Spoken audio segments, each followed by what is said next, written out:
Welcome to another Synapse video of the week. In this video, we are going to be completing our four-part series on what makes a comprehensive exercise program. So again, if you recall, there is this infographic of the Parkinson's exercise recommendations, as you can see here on the screen right now. And we have been doing a separate video on each one of these topics. And so far, we have covered aerobic conditioning or aerobic training. We've covered strength training and flexibility training. And in this video, we are going to be going over skill-based training. And this is one of my favorite topics. Okay, although this video is actually not going to be very comprehensive because this is actually a topic that is very broad to discuss. Okay, so we're just giving you a brief overview today.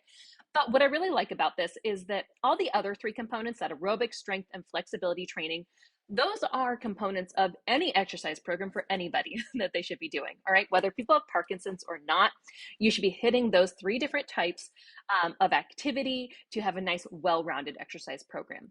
Now, what's unique about Parkinson's is that a lot of people have difficulties in certain areas of their life, whether it be walking or talking, or swallowing or maintaining balance or different things like that. And so skill-based training is really all about how we maintain function, right? And how we really need to practice and practice and practice some of these skills so that they are not as challenging for you in your everyday life.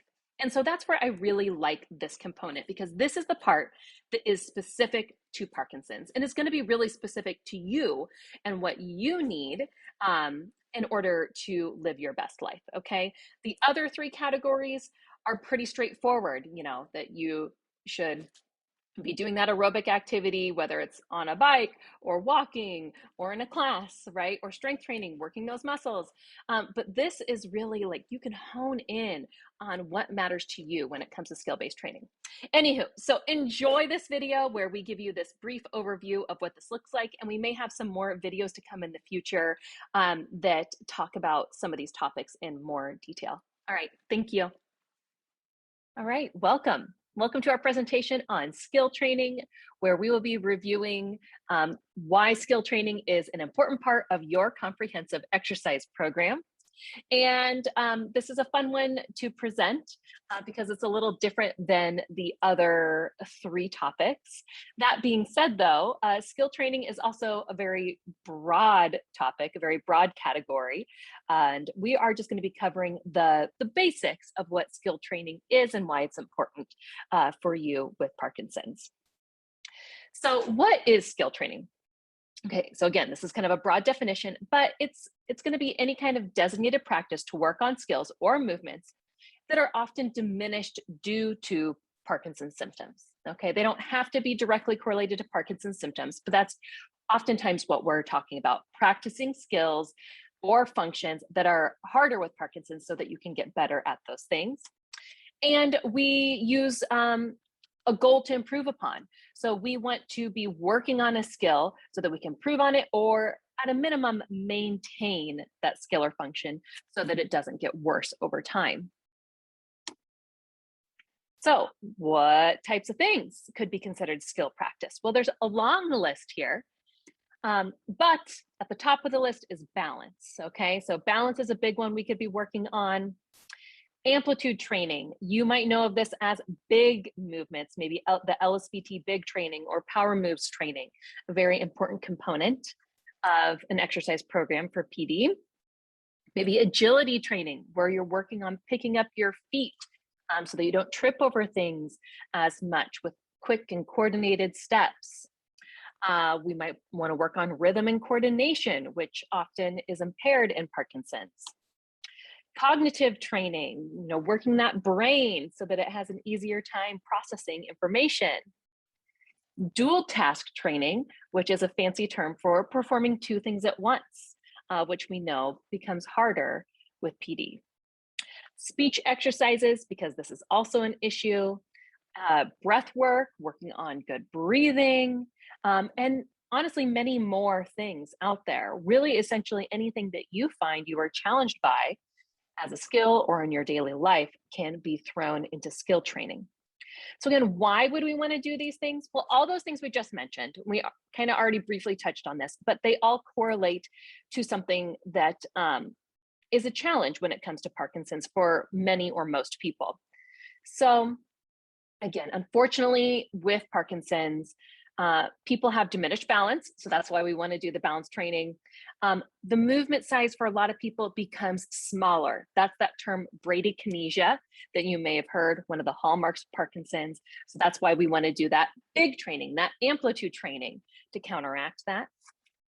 People often have a hard time moving through obstacles without tripping, whether that's, stepping over your grandchildren's toys, or whether that's stepping over the curb out in the parking lot. A lot of times people are having difficulties with this. So training specifically for that can be really important. And let's see, my computer's running a little slow.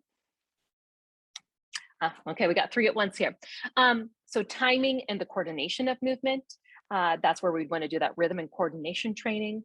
Again, people's cognitive processing with Parkinson's oftentimes will become slower and more challenged. So this is where doing specific cognitive training can be really important. And there's many different types of cognition impairments that people can have, and many different types of training to help it. And then there's that fact that people have a hard time doing 2 things at one time, where often they have to do just one thing or the other instead of being able to walk and pull something out of their pocket at the same time, all right, or talk on the phone while they go answer the door. Those are just some examples of things that sometimes get more challenging for people, and why we might want to practice that dual task training where you're doing 2 things at one time. And speech, as we talked about, a lot of times people are having difficulty with enunciating their words, speaking clearly, or maybe talking with a really soft voice so that it's hard for other people to hear. So this is where speech training can become very important so that people are hearing and communicating well with you. And then again, that breath. So with Parkinson's, for many reasons, because of posture changes, because of not, taking big, deep breaths, people's breath quality and the size of their breaths changes, become smaller. And this can lead to things like pneumonia down the line, and difficulty clearing things from your lungs and from your throat. So this can also be an important component of some type of skill training. And again, many more things. This is by all means not a comprehensive list of things that you could be working on in skill training. So the main reasons why we want to skill train, right? So there's that long list of things that we could work on, but really the ultimate goal in anything that we are practicing is to preserve your ability to function normally and safely, right? Period. We want you to preserve and gain more ability to move and function, okay? And that also boils down to maintaining independence, right? We want you to be able to keep your balance, right? And to be able to go and walk through obstacles without tripping, and to have good communication, and to resist getting pneumonia and all these things so that you can stay independent as long as possible. So how much and how often should you be doing skill-based training? Well, those Parkinson's exercise guidelines that we started this whole series with, they recommend that people work on skill training 2 to 3 days per week with a daily practice if possible. Okay, so daily is still better, just like our flexibility training, right? 2 to 3 days is kind of the minimum, but really getting in a daily practice of some type is best. Working 30 to 60 minutes per session, especially when it comes to a skill training, it can be important to give yourself enough time so that you are learning that skill and getting enough repetitions in of that skill. And ideally, you'd be building up to doing 2 to 3 hours per week of skill training. But remember, this can be varied. It doesn't have to all be the same thing. You could one day be working on balance, and the next day be working on your big movements, and the next day be working on your breath and speech. Okay, so whatever plan is tailored for you or seems best for you, you can alternate throughout the week with the types of activities that you're doing. And in a way that makes skill training, I think, one of the most fun types of exercise because it can be so varied and so specific to what you need for yourself. So what should you practice? Okay. Well, not everyone needs to work on all of those items that we listed. And remember, there's even more than those, okay? But not everybody needs to work on all of those. And so what I recommend is, again, my computer's running slow. Okay, there we go. So what I recommend is that you focus on what matters most to you or what challenges you the most, right? So what's the hardest thing for you to do? Or what's the thing that matters most to you that you don't want to get any worse, whether that's your walking or your talking, all right, or whatever it might be.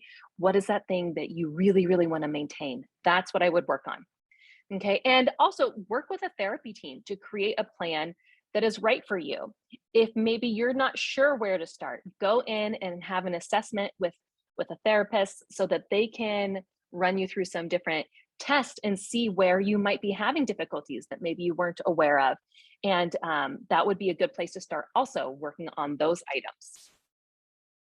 So precautions. Everyone has different ability levels and safety concerns, okay? For some people, it's gonna be balance. For some people, it might be low blood pressure. For some people, it's gonna be freezing of gait. Okay, so everybody has different abilities and concerns for themselves. So again, this is where working with a therapist to create a plan that is appropriate for your needs and your abilities can be really important. So one, to help just figure out what you should be working on, but two, to make sure that it is appropriate and safe and relevant for you. So types of therapy. If you are not familiar with the types of therapy yet, there are three main types. There's physical therapy, occupational therapy, and speech therapy. And they all kind of work on different realms of those different things that we listed at the beginning here. Depending on what it was that you wanted to work on, you might think about working with a specific type of therapist. And the list I'm about to go through are by no means comprehensive as to what those professionals do. Okay, they do many more things beyond that. But as far as that list that we provided earlier, if you wanted to work on your balance, agility, that dual task training, doing two things at once, or big movements, working with a physical therapist would be a good way to go. If you're more concerned about hand coordination or tremors, self-care, your cognition, also big movements, the OT, occupational therapy, can be of great help for you. Now, let's say maybe you want to work on your speech. Maybe you want to work on having loud and clear speech, or maybe swallowing exercises. Maybe you're having difficulty swallowing, or again, that cognition. Working with a speech language pathologist in speech therapy could be a good route. Notice there are definitely overlaps between the three of these. And really, ultimately, this is a team-based approach, so you can work with all three of the therapies to make sure that you are getting a comprehensive program for yourself. So that's the more individual therapy route to determine a good plan for yourself. But you can also address a lot of these things in different types of group classes. And so there's some options here. You know, if you felt like you kind of know what you want to work on and you feel comfortable jumping into a community class, you could potentially go right to group classes. However, again, if you aren't quite sure where to start, or you have some significant movement or cognitive challenges, you might want to work with a therapy team first before then going into maybe some group exercise classes once you're done with therapy. Okay, so group exercise classes. Of that list, again, that we had before, and also thinking of our other exercise components of, you know, strength training, flexibility training, aerobic training. When it comes to these different types of classes, these are some of the things they work on. All right, again, they work on more, and there might even be more overlap. But basically speaking, Tai Chi is really great for working on balance, coordination, and breath. Yoga is great for working on flexibility, strength, balance, and breath. Dance is great for coordination and balance. And depending on the class, it could be aerobic if it's more faster pace. Boxing, you're going to be working on a lot of things in that. Agility, you know, that footwork and agility, amplitude, those big movements, power, strength. Most of the classes are aerobic in nature too. while you're punching the bags and doing different exercises. You're often also working on your balance. And depending on the class, you might even focus on more. For instance, in our Rock Steady boxing classes at Synapse Fitness, every Monday we focus on a skill practice. So we take something from that list before, or even some other activities, and we create a whole workout around that skill practice, trying to be as comprehensive as possible over a 12-week program.